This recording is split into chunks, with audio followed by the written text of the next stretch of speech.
பிசிஓடின்னு சொல்லிட்டு ப்ராப்ளம் வருது. அது ஏன் வருது? இப்போ வந்து நிறைய அதுதான் ஆமாம் 95% ஆஃப் கேர்ள்ஸ் வந்து இப்போ பிசிஓடி தான் இருக்குது. மெயின் காரணம் வந்துட்டு ஃபுட்டு, எக்ஸசைஸ் கிடையாது. நம்ம சாப்பிட்ற சாதாரணமாக நம்ம சாப்பிட்ற எல்லா ஃபுட்லையுமே கெமிக்கல்ஸ் வந்து ஜாஸ்தியாக இருக்குது. முதல்ல எல்லாருமே யூஸ்வலாக பார்த்தா சாரே நான் தான் வில்லேஜில் படித்தவங்க. எங்கள் ஸ்கூலுக்கு நான் போகணுன்னா 1 கிலோமீட்டர் 2 கிலோமீட்டர் நடந்து தான் போகணும்.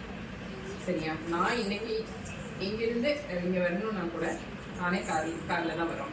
ஒவ்வொருத்தரோட நம்மளோட லைஃப் ஸ்டைல் அந்த மாதிரி மாறிடுச்சு. ஸோ ஃபிசிக்கல் எக்ஸசைஸ் அப்படிங்கிறது நமக்கு கம்மி.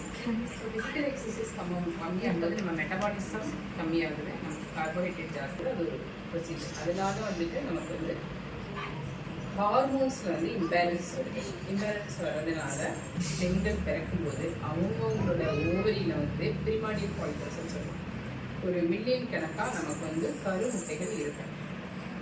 நமக்கு ஒன்ஸ் நம்ம எப்போ வந்து பெரிய பொண்ணாகிறோமோ அப்போ ஃபஸ்ட்டு வந்து ஒரு கரு முட்டை வளர்ந்து அது வெடிச்சு அந்த மாதிரி வருது. ஒவ்வொரு பீரியட்ஸ்லேயும் 1 2 அது மாதிரி வரும். அது வளர்ந்து வர்றது தான் நமக்கு பீரியட்ஸ். இப்போ என்ன ஆகும்? இப்போ வந்து நீங்கள் ஒரு காஃபி போடுறீங்க, ஒரு டம்ளருக்கு எவ்வளோ போடணும்?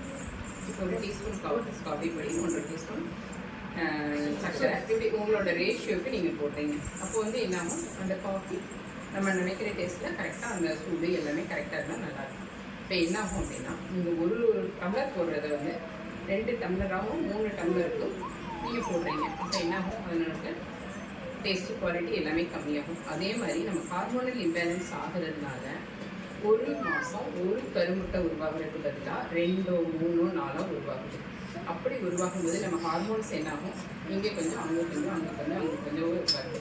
இப்போது ஒரு டெம்பரேச்சர் வந்து ஒரு அந்த ஈஸ்ட்ரோஜன் ஒரு லெவல் வரைக்கும் வரும். அதுக்கப்புறம் ப்ரொஜெஸ்ட்ரான் வந்து போடும்.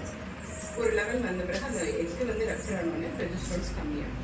ஸோ அந்த ப்ரொஜெஸ்ட்ரான் கம்மியான பிறகு நமக்கு பீரியட்ஸ். ஸோ இப்போ எல்லாமே ஒரு 40 மில்லிகிராம் ஒரு முட்டை வளர வேணும்னா 4 முட்டைக்கு என்ன ஆகும்? 10 மில்லிகிராம்ஸ் வேணும். ஸோ அப்போ அது என்ன ஆகும்? வளராது. அதான் அந்த சாலில் இருக்கும். ஆனால் அதில் வந்து ப்ரொஜெஸ்ட்ரான்